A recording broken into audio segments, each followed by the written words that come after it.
Due to the graphic nature of this program, viewer discretion is advised.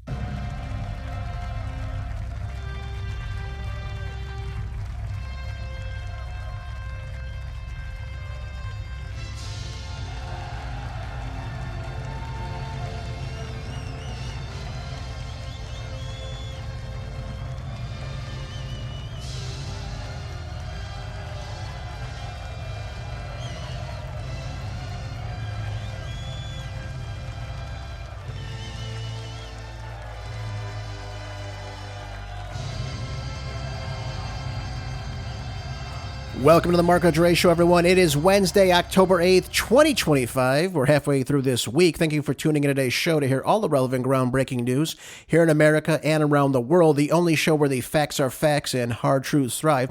Don't forget that like button. Don't forget to follow the show. Share with as many friends and family as possible that need to hear this truth. That's how we start to make a difference in our country. But let's get right down to the brass tacks today. Let's get ready for the best hour radio has to offer. Uncensored and ready to go. I want to start off talking about this article in the New York Post. I found it very interesting as a former Californian. But this says here that the California gubernatorial hopeful Katie Porter tries to storm out of a CBS interview after a meltdown over a question about President Donald Trump. Classic Democrat, can't answer questions. Are we shocked? Of course not. Why would we be? It's not even a difficult question you're going to hear in just a moment. But this woman used to represent the coastal Orange County district here in Southern California. And it's remarkable that this woman is really well educated. She went to a private boarding school growing up, makes her way into Yale, makes her way into Harvard Law School, and she can't answer a basic question about a position that she has. It's amazing to me how these Democrats evade questions. They're never given any tough questions throughout their entire career. They get asked a pointed question, they can't answer it. They won't answer it. They refuse not to do it. This is what we're seeing right now from our wonderful Democratic elite. Take a listen. Redistricting. What do you think of the governor's plan? I support the governor's plan. What do you say to the 40% of California voters who... So first of all, right off the bat, she supports Gavin Newsom. And this attempt to redistrict, even though it's not popular with Californians, both on the left and the right, and of course independent voters, it's not a popular position to have. So right off the bat, she's all about changing the Constitution in order to gain more power, gain more leverage over the Republicans. But then she's asked this next, and it starts to unfold into a major problem for her. In order to win, who voted for Trump? How would I need them in order to win, man? So, well, unless you think you're going to get 60% of the vote. You think you'll get 60%. Everybody who did not vote for Trump will vote for you. That's what you're thinking. In a general election, yes. If it is me versus a Republican, I think that I will win the people who did not vote for Trump. What if it's you versus another Democrat? I don't intend that to be the case. So how do you not intend that to be the case? Are you going to ask them not to run? No, I'm saying I'm going to build the support. I have the support already in terms of name recognition. Mm-hmm. And so I'm going to do the very best I can to make sure that we get through this primary in a really strong position. But let me be clear with you. I represented Orange County. I represented a purple area. Mm-hmm. I have stood on my own 2 feet and won Republican votes before. That's not something every candidate in this race can say. If you're from a deep blue area, if you're from LA or you're from Oakland, you don't have an experience. But you just said you don't votes. need those Trump voters. Well, you asked me if I needed them to win. So you don't think... So wait a minute. You asked them if I needed them to win. And then she asked if you need their votes. So which is it? Does she actually need them to get through this election or not? I mean, this is just classic Democrat positions that they want here. There's no substance by these people. They don't care about the 40% of the state that voted for Donald Trump. And by the way, the growing numbers that have since registered in the state of California since the election in 2024. By the way, outperforming the Democrats in the state. So it'll be very interesting to see how this primary turns out. But she's not worried about the 40% of that state because she doesn't care about it. She knows that the system is rigged. That's the way it is.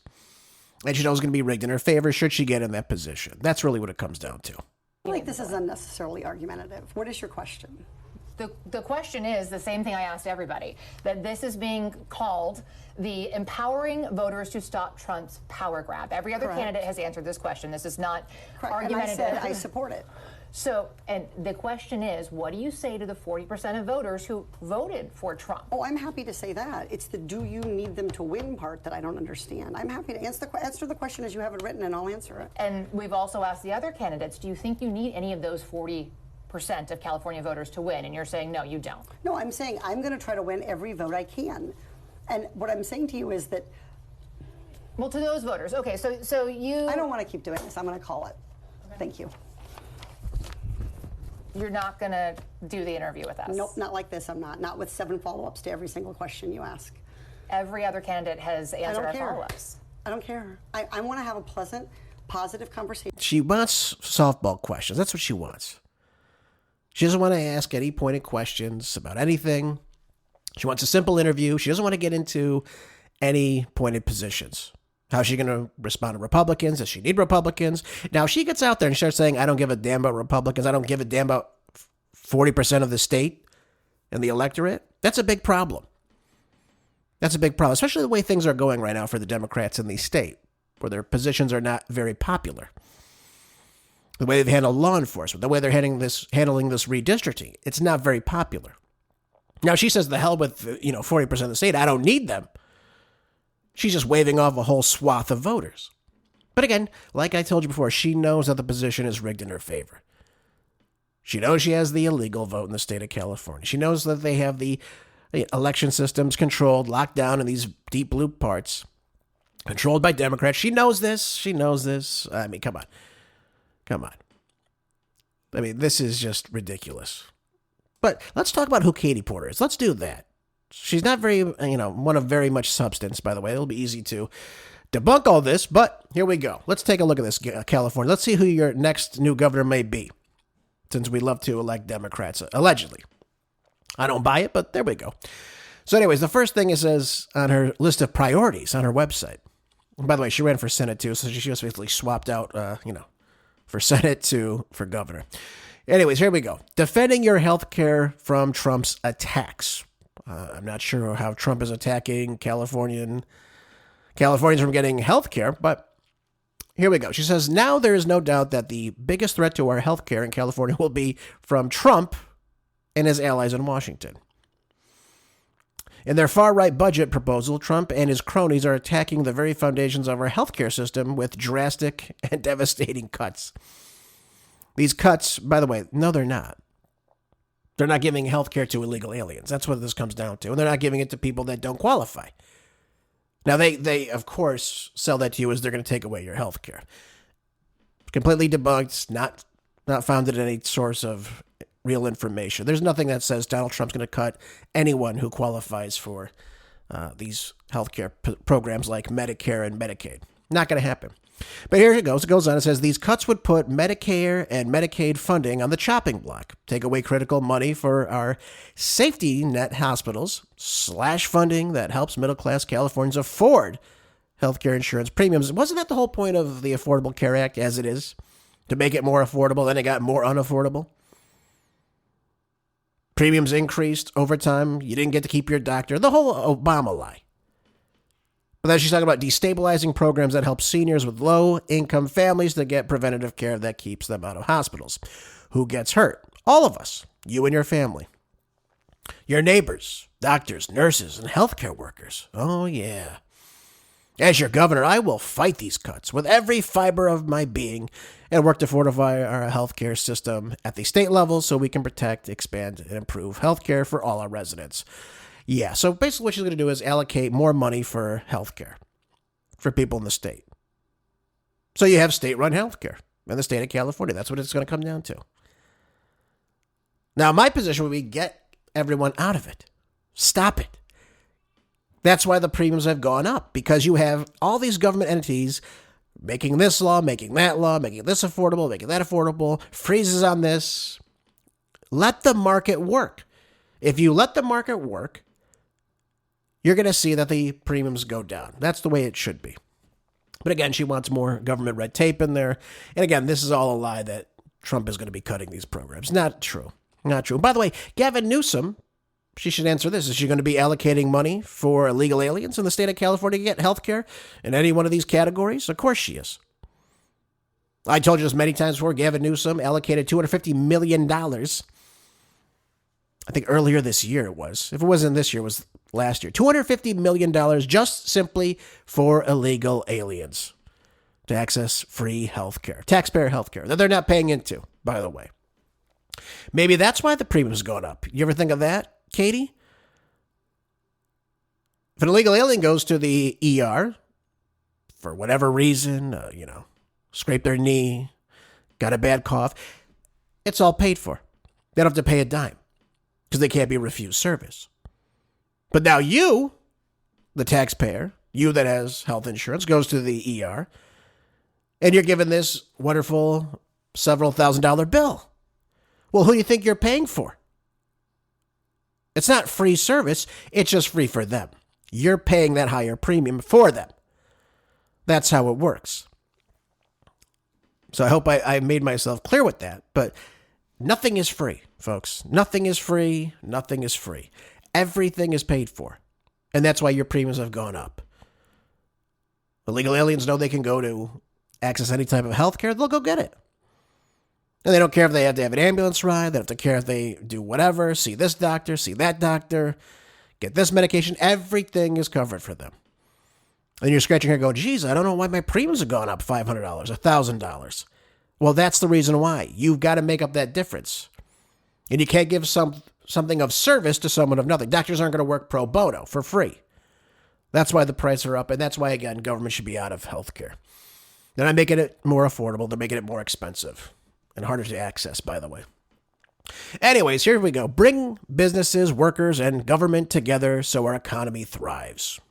Okay. Well, that's good. Seeing as we hired no new workers in the year of 2025, that's good. That's a good position to have. It says here, California is the engine of America's economy and a world economic powerhouse, all thanks to the entrepreneurs and workers who have a good idea and put that idea to work.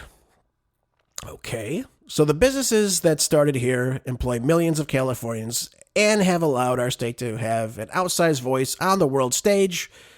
All right, so she keeps going on about the tech, business, innovations, economic advantages that happen here in California, which is, I guess, is why California is the number one worst state by Forbes to start a business, I guess.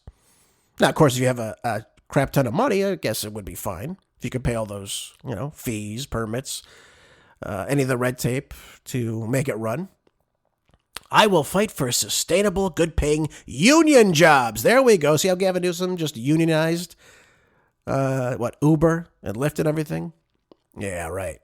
That's right. Put more money into that. Get the union to back you. It's good. It's good moneymaker. It really is. Good-paying union jobs to ensure our workers have the skills and the training they need to thrive in the modern workforce. Every Californian should have the opportunity to be part of California's economic success and reap the benefits from this amazing economy that is happening here. Okay, yeah. Which is why, a quarter of the state lives in poverty, the highest unemployment rate in California, highest cost of living. Is she going to address any of that? She's just simply going to talk about business. She hasn't given you one damn position in which she's going to make any type of business leaders want to come back to the state of California. She hasn't talked about any type of tax cuts, adjusting the state income tax. She hasn't said a damn thing about it. Is she going to cut regulation in the state of California? What is she going to do to incentivize these businesses to come back to California? Because we've seen so many leave over the last 10 years. And beyond that, too, by the way. Not a word of it. Again, more fluff. That's all this is. That's all it is. Nothing here of any substance. No position, no plan, just words. Oh, I'm going to bring back jobs. I'm going to make it more affordable. She's just like Zoran Mamdani. She's just like Gavin Newsom, but in a dress. It's unbelievable. Here we go. Build more housing and keep Californians off the streets. Okay, so what do we got here? She says, we face a generation of Californians in their 20s, 30s, and even 40s who are forced to deter starting a family and owning a home because the cost is too high. Okay. Critical workers like Teachers, nurses, firefighters, and police officers are forced to commute hours each day because they can't afford to live in the communities they work. And more than 150,000 Californians are living unhoused on our streets and sidewalks. First of all, the number is actually upwards of 187,000. That's what the figure was last year. Unless Gavin Newsom did some magic, I'm sure that number has probably increased in 2025. So I don't know how she missed 37,000 people in the state with the most houseless people.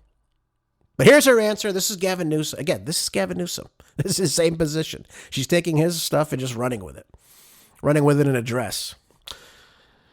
We must build more housing of all types, from housing for our seniors who want to age in a place to our next generation of talented graduates from our universities. Okay. I'll push the federal government to invest in California housing challenges. Our biggest need must be Washington's biggest priority. Okay, yeah, right. So you're not going to work with President Trump, but you're going to get him to invest in housing in the state of California? Yeah, good luck with that. And I'll leverage funding streams, greenlight innovative building strategies, shred unnecessary red tape, and of course create incentives to build the housing that our economy and our communities need. First of all, here's the problem with everything here. Again, she says a lot of things, but doesn't really say anything at all. It's a game of show and tell with her. She doesn't show us anything, but she's telling us everything. The problem with California, and here's the reason why. Number one, you have 2.6 plus, and I say plus because I think the number's higher than what they're giving me right now. But as of last year, there was 2.7 million illegals said to have been residing in the great state of California. 2.7 million people. That's a lot of people. Even though California's a big state, that's still a lot of people. That's a good chunk of the population, to be honest with you. But that means you have 2.7 million people accessing the existing housing that's in the state of California. Now, of course, California is a sanctuary state, LA, San Francisco, sanctuary cities, so nothing happens to these people. They're simply there. So the problem is you have so many illegals accessing the housing that would be there for the citizen to come in and take. Then you talk about things like supply and demand. You have more people that want houses that can actually get houses, that it's, again, is affordable. But here's the other problem with this. Here's the other problem. You have something called CEQA, the California Environmental Quality Act, passed in 1970. So it's been around for a very long time. Here's what this did. It allowed any person at all come in and say, if this person wants to build in this area, we're going to sue them for whatever environmental reason we come up with. We could say, this is unique land, or, this is, whatever, anything. Could be anything. They don't have to have a reason. But anyways, they take you to court. And so with the building contractor, the developers, whomever it is, they've got to go to court now and defend this. Well, after, years of debating this, years of trying to solve this, they've got a bigger fee in the courtroom now. Well, what do you think happens to that cost of that house? It gets passed on. Well, I've already spent, $200,000 in court in legal fees. Now I've got to pass it on to this house. Otherwise, there's no point in me even building this house. And that's what happened in California, folks. It's been going on for the better part of 55 years now. And you've seen California go from the 1970s, when Reagan was governor, to being one of the, really, it was the model for the middle class, really, in California in the 1970s, to being one of the most unaffordable states to purchase homes. You're paying, I believe it's double now. It's absurd. I think the average home in the entire state of California, this is everything. Obviously in LA and San Fran, Schmucko, it's going to be much, much more. San Diego, the coastal communities. But I think the average home in California is about 800 and... Actually, no, I think it went up.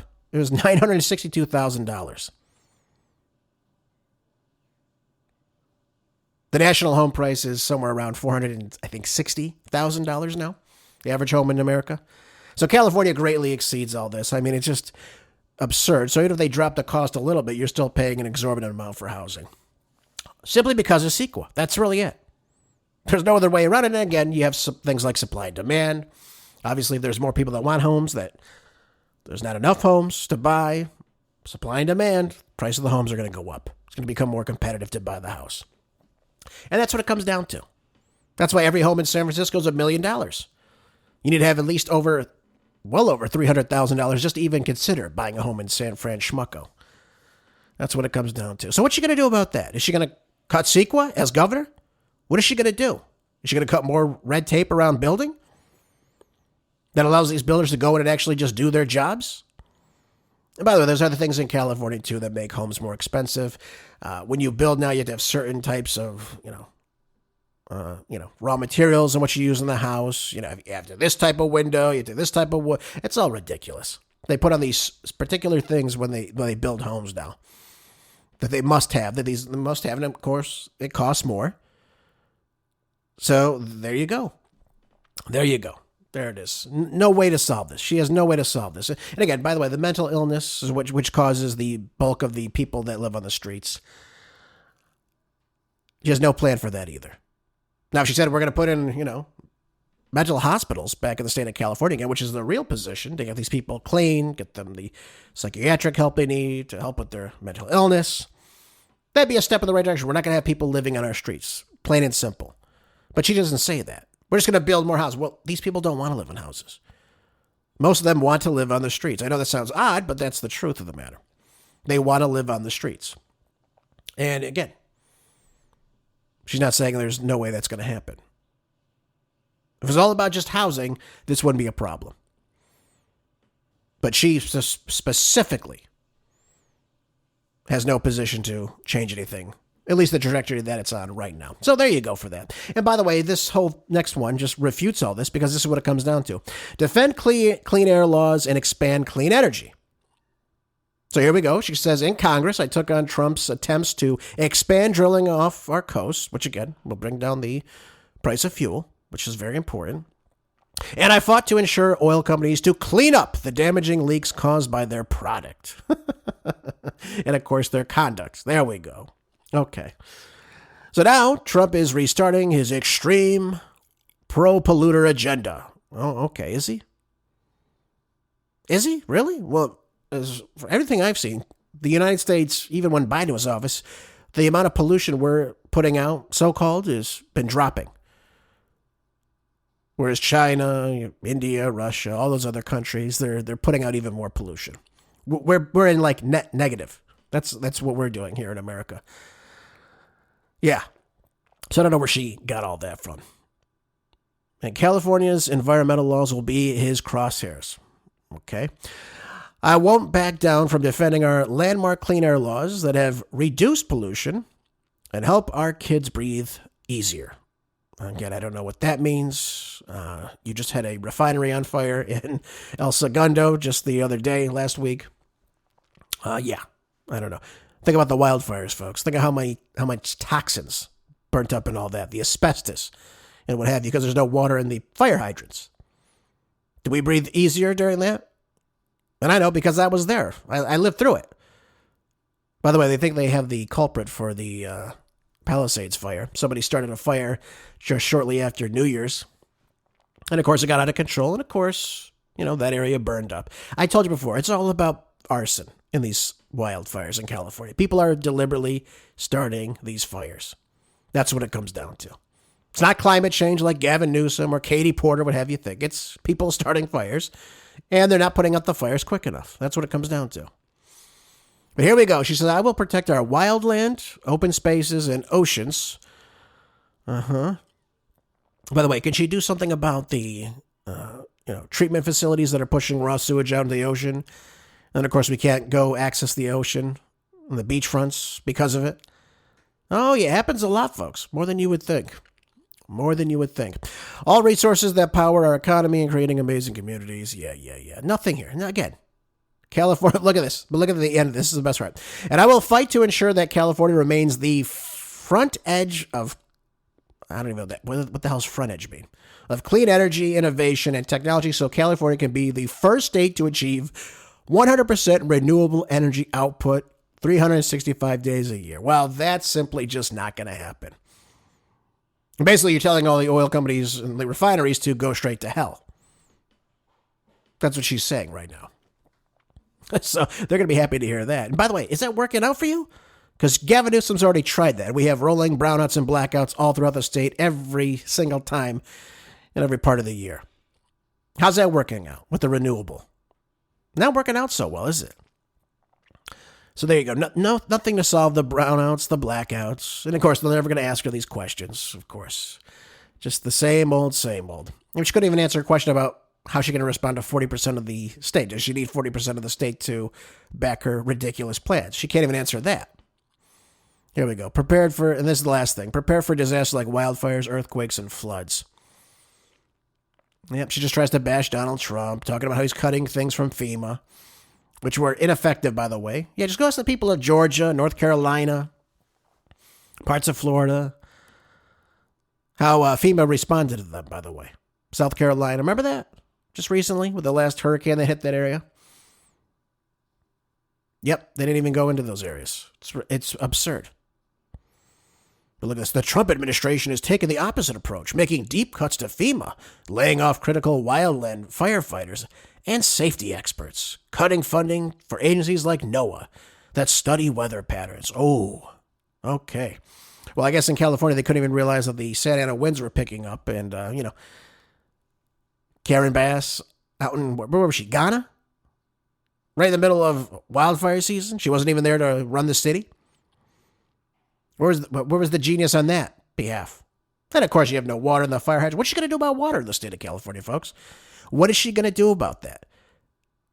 And if we're not drilling for oil in the state of California, if we're 100% renewable, where are we going to get our natural gas from? Where are we going to get our fuel from? Since apparently we're not going to be drilling. That's what it sounded like to me. 100%, what did she say? Renewable energy. Well, fuel is not renewable. Natural gas is not renewable.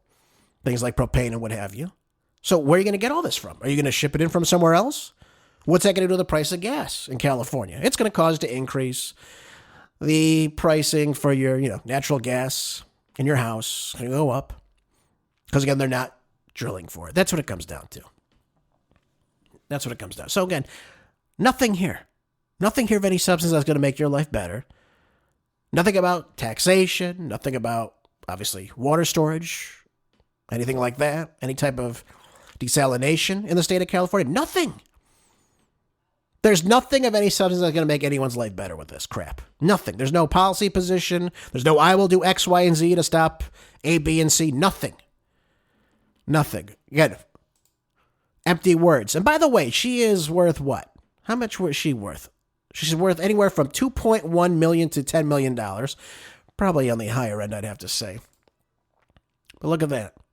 Talking about how, we're going to make it good for everybody. This is a woman who just simply comes from academia. She has no real world experience. She's never run a damn thing other than her mouth. But she knows how to lead you, California. She knows how to tackle the wildfires, even though Gavin Newsom can't simply do just that. It's very upsetting. Very upsetting to see this person actually be the front runner for the Democrats. Absolutely ridiculous. But she's hell-bent on the redistricting. She wants more Democrat control in the state of California. She wants to gerrymander. She wants to make sure the districts are blue and they stay in power forever. That's the position that she's taking. But she can't answer a question on that. Wonderful. Look at this one. Also the New York Post. I was going to read this to you yesterday, but it seems very fitting to read this to you right now. It says Gavin Newsom vetoes raise for state firefighters just months after devastating LA inferno. Are we shocked? Of course not. And by the way, she's not going to allocate anything for these people. She's going to try to get more union jobs. That's what she'll try to do. But she's not going to give a damn about these firefighters.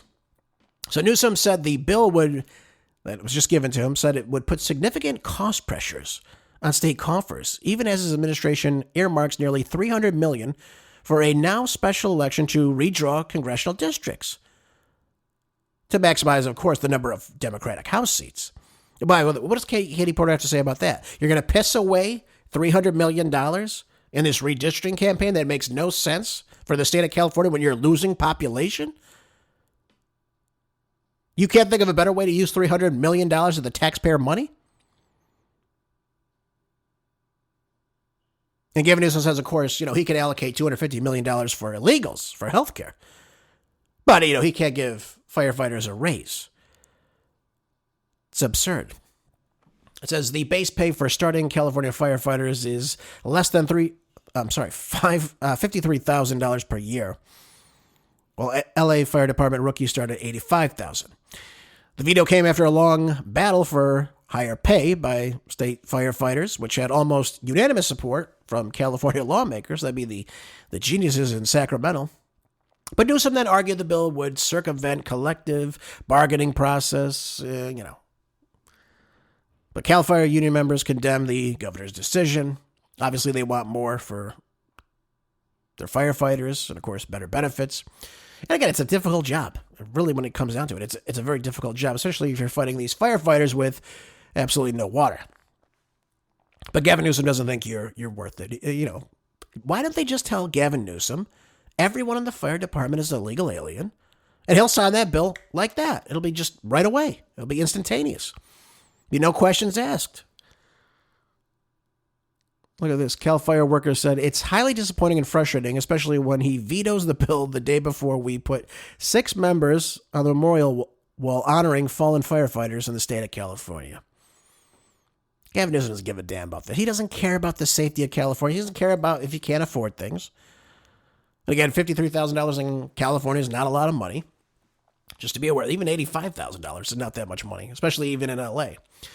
So there you go. You have Gavin Newsom not giving a damn about the people that really help make the state work.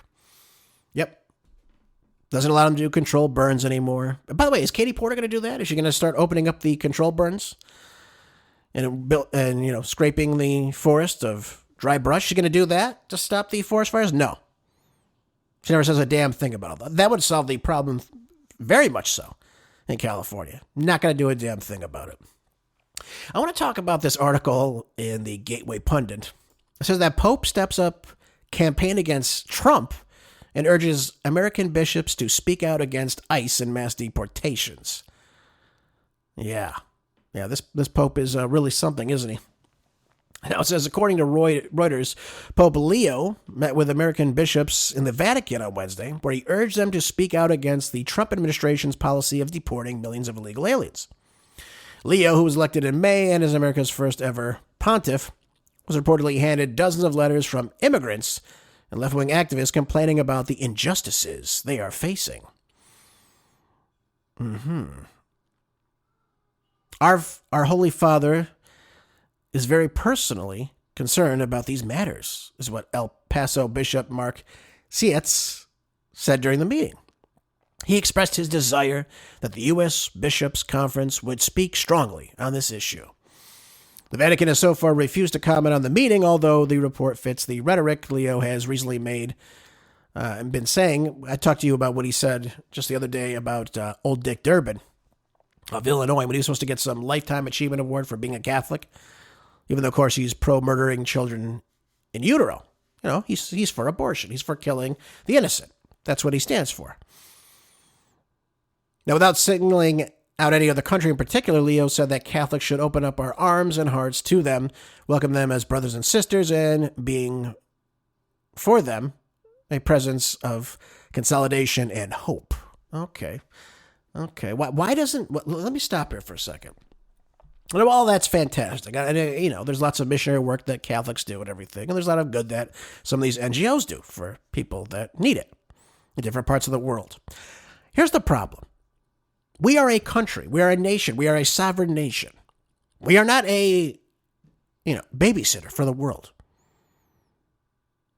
And what the Pope is really signaling right now is to just open up your borders to everybody in the world, bring anybody in here, doesn't matter who they are, and embrace them. The hell with your national identity. The hell with your demographics is what he's basically saying. And let me ask you this. Let me point to one more thing. Since the Vatican is in itself a nation, I don't know if any of you know that. The Vatican is in itself is an independent nation, even though it's located in Rome, Italy. It's an independent nation. So why doesn't the Pope, we can ask this question, why doesn't the Pope open up his doors for all the illegals that Giorgia Meloni is trying to take out of Italy? Why not he open the doors, let them live there, let him embrace them, let them hear Mass every morning? Why isn't he doing that? Why is he just hiding behind his big walls? And I say this as a practicing Catholic, by the way. But if he's going to put his money where his mouth is and say, hey, we need to start embracing everybody.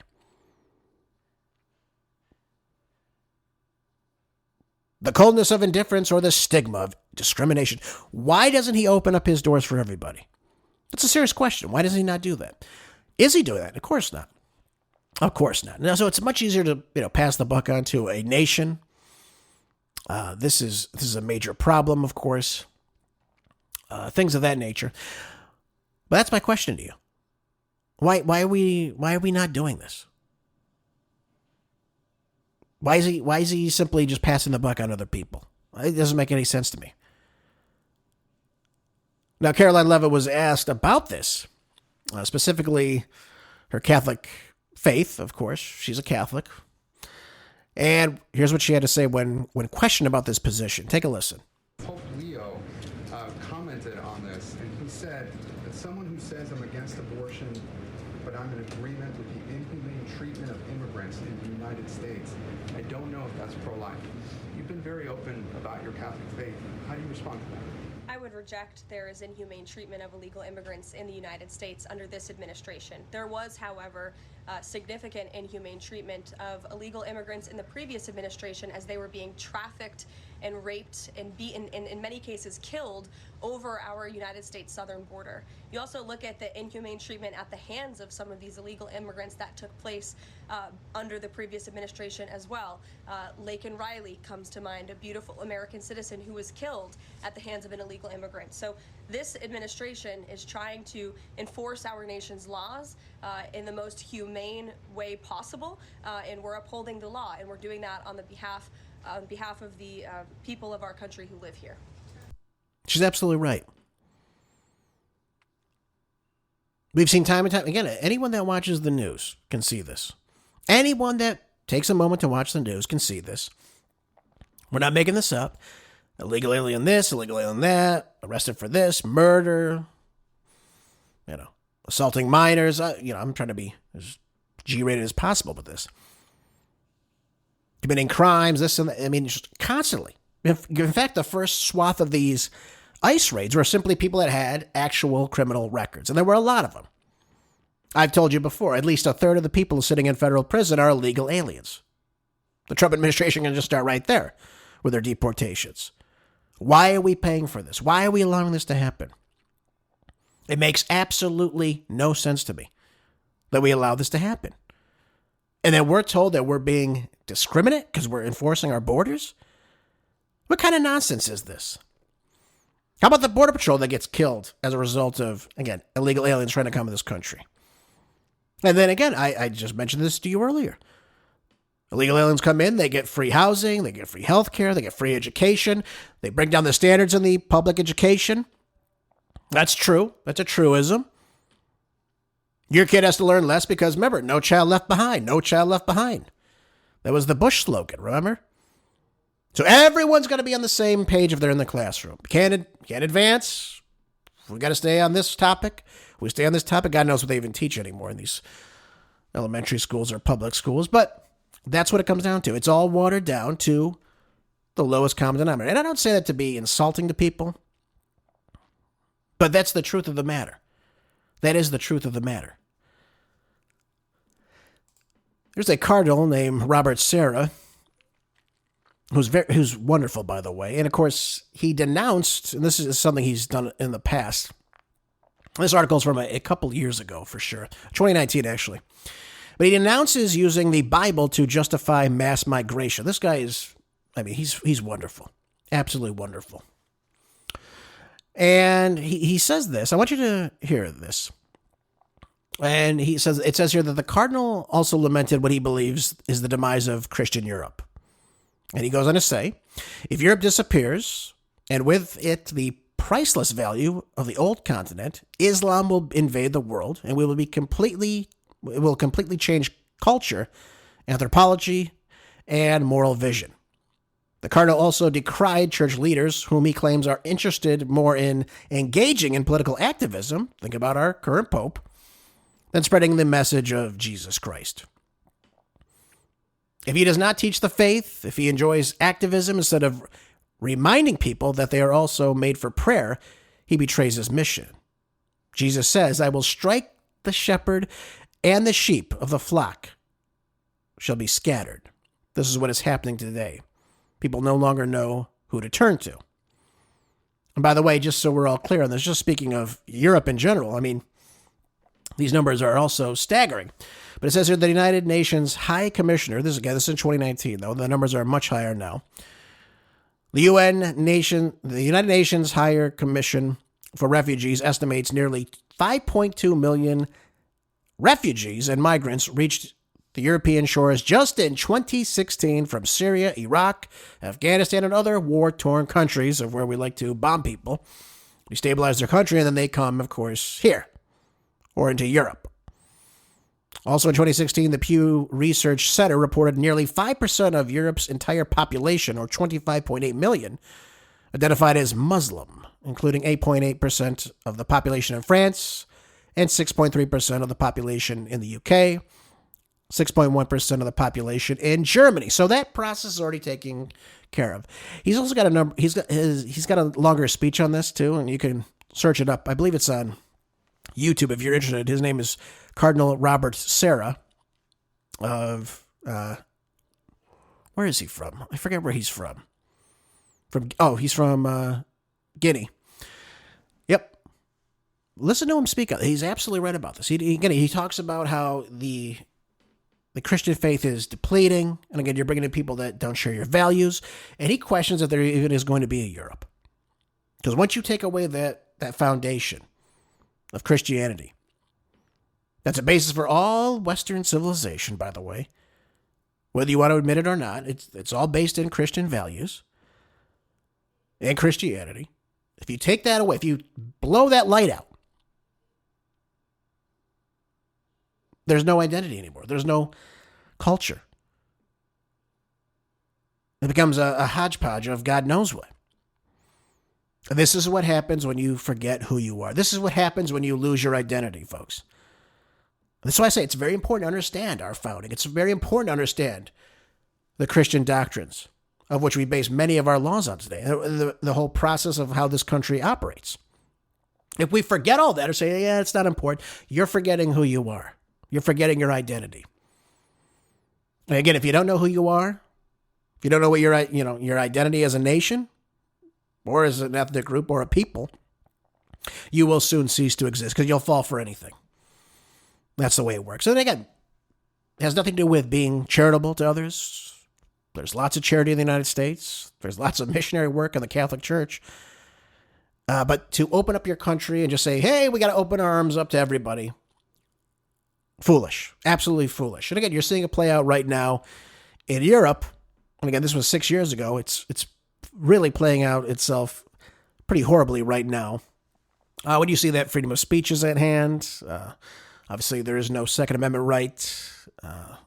In many countries in Europe, it's just a shell of its former self in many regards. Absolutely, I would have to say. And it's very sad to see this too. Very sad to see this. But again, if you open up your border to everybody, you're going to see everybody come. If you tell everyone you're going to get free health care, you're not going to get arrested, free schooling, free, EBT cards, SNAP cards, or whatever the hell it is, you're going to see people starting to show up. That's what it comes down to. I mean, Gavin Newsom can't figure that out in California, of course, but this is why people keep showing up to California. You telling me I could live out on the beach, sprawled out on drugs all day? I go head over to Santa Monica and get food that's delivered from Beverly Hills restaurants that they're not using? Sounds like a plan to me. That's what we're talking about. You can't just open up your arms to everybody.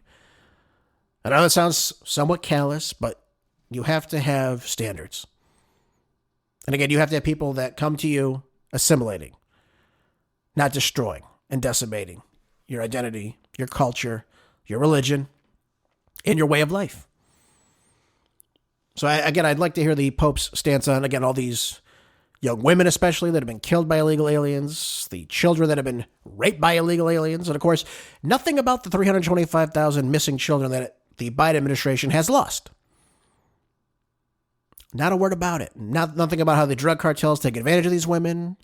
This whole thing is a mess.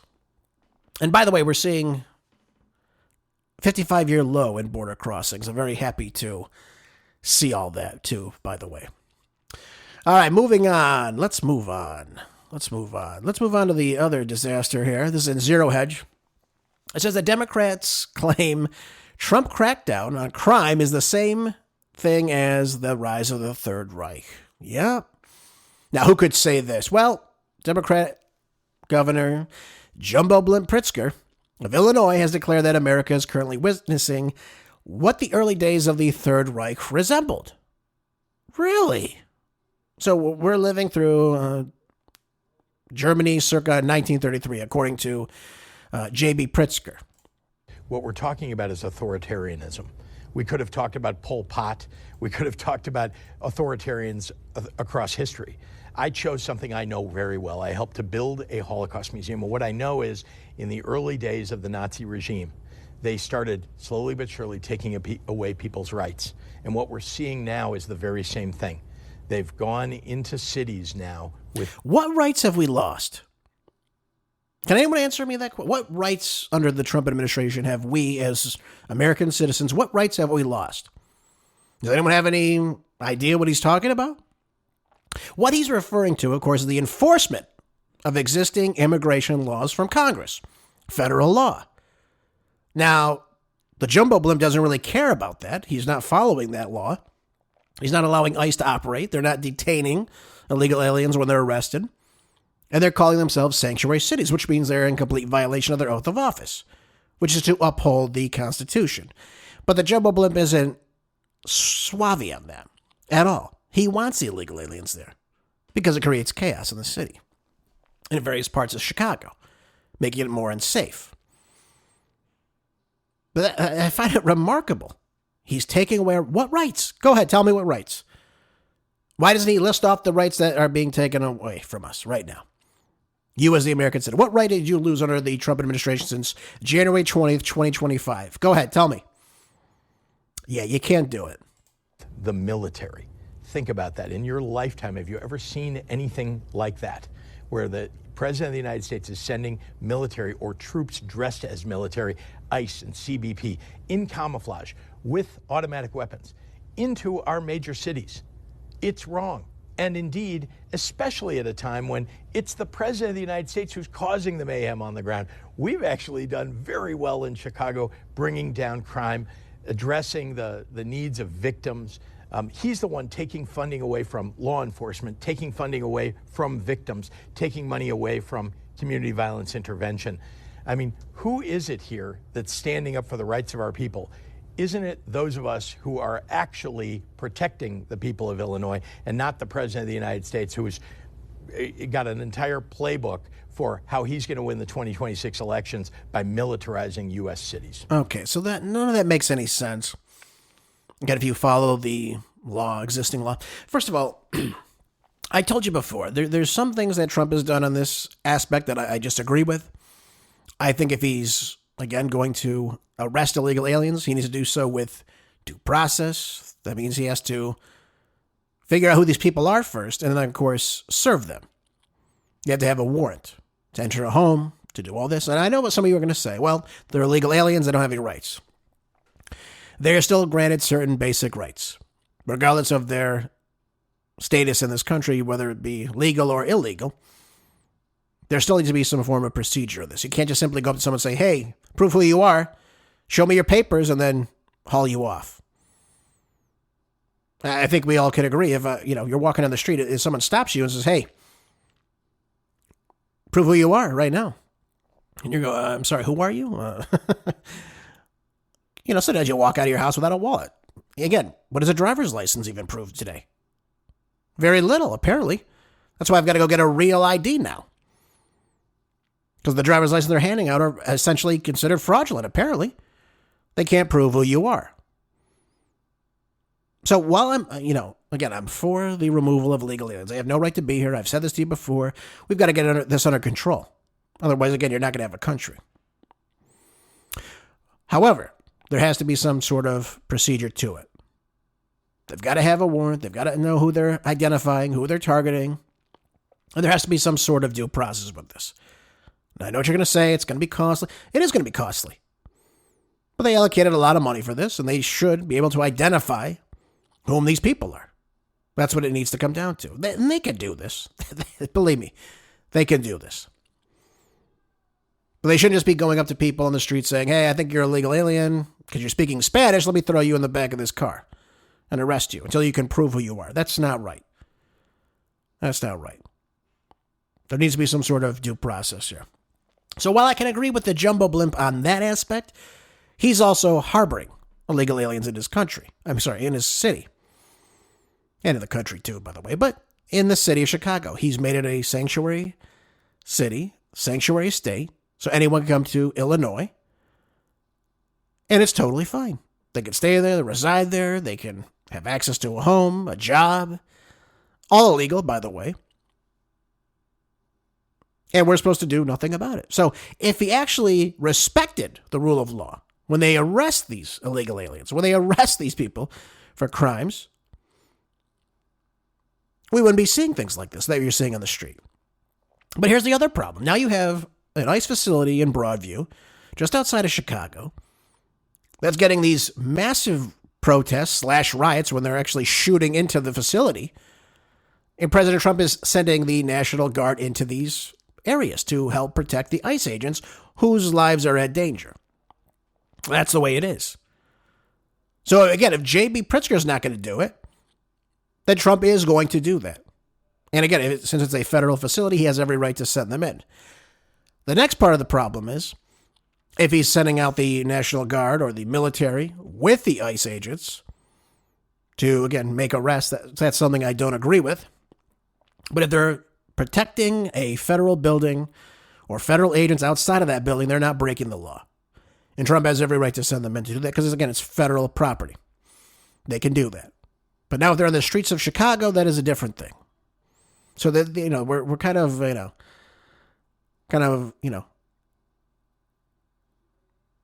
we're shading the lines here a little bit here. We're kind of going from one side to the other here.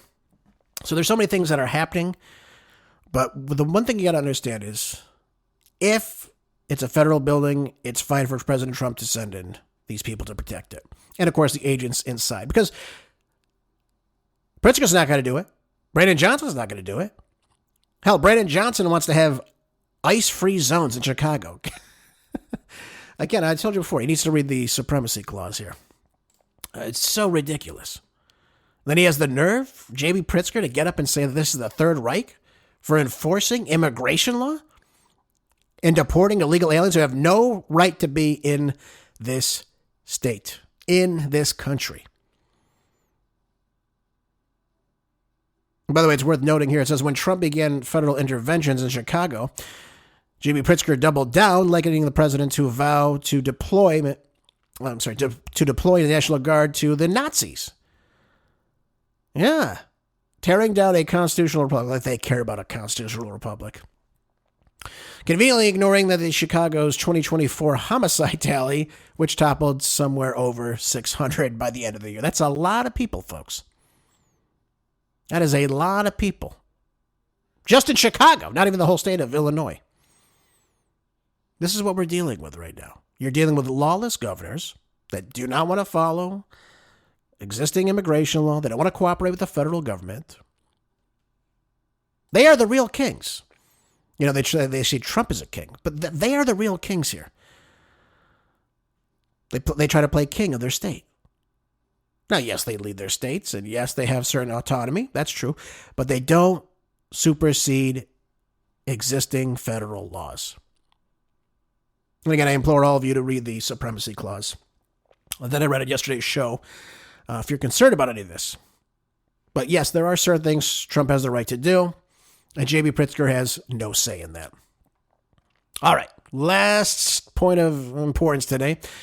This is in the Hill. It says, James Comey pleads not guilty to charges stemming from the 2020 testimony that has him in so much trouble right now. Yep, good old Jimmy Comey, good old Dim Comey. Yeah, he's in a lot of trouble. I told you he's going to be in a lot of trouble if this actually goes through. But the 2-count indictment against Comey followed a pressure campaign by President Trump, who has incessantly vowed retribution against his foes and is increasingly urging his Justice Department to prosecute them. And the fact that they actually broke the law. So Dem Comey is accused of falsely claiming during a hearing before the Senate Judiciary Committee that he did not authorize a leak to the news media about the FBI's investigation into Hillary Clinton and the Trump-Russia probe. Now, he had this brief exchange with Senator Ted Cruz of Texas, centered on testimony Comey gave the committee years earlier in 2017, when he said he never authorized anyone to be an anonymous source for news reports. Now, we know, of course, this is a lie. However, his own testimony was totally contradictory to that of Andrew McCabe, the former deputy. So, regarding the leak to the Wall Street Journal about the Clinton investigation just days before the 2016 election, what Mr. McCabe is saying about what you testified to this committee cannot both be true. Cruz pressed him during a 2020 hearing. One or the other is false. Who's telling the truth? And so Comey went on to say, I can only speak to my testimony. I stand by the testimony you summarized. Okay. So there we go. But here's the problem with all this. We know he lied. We know he lied because we know that his Columbia law professor friend, Daniel Richman, who previously leaked a memo he received from Comey about interactions the then director had with President Trump. So now Comey faces accounts of false statements to the Congress and, of course, obstruction of a congressional proceeding. Each felony carries a maximum penalty of 5 years in prison, should it ever reach that. Eric Siebert, the U.S. attorney who oversaw the investigation into Comey in the Eastern District of Virginia, resigned amid pressure to seek an indictment despite having determined there was not enough evidence to do so.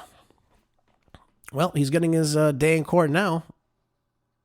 We'll see what happens. And by the way, the judge is a Biden appointee, so we'll see how all this plays out. District Judge Michael Nachmanoff will be hearing this arraignment. I don't know how this is going to go, to be honest with you. I mean, if what they're telling us is truthful, and I believe it is, that Comey leaked this to his friend, who leaked it to the press, who shared classified information with his friend who has no right, who was simply serving as an advisor, who did not have the top clearance to hold these documents, that's a big problem. That's a very big problem to leak classified information to the Wall Street Journal. Yeah, I don't know how this all turns out with Comey. He's a very high profile. I don't know that they let him off this. I really don't. I don't know how he gets out of this.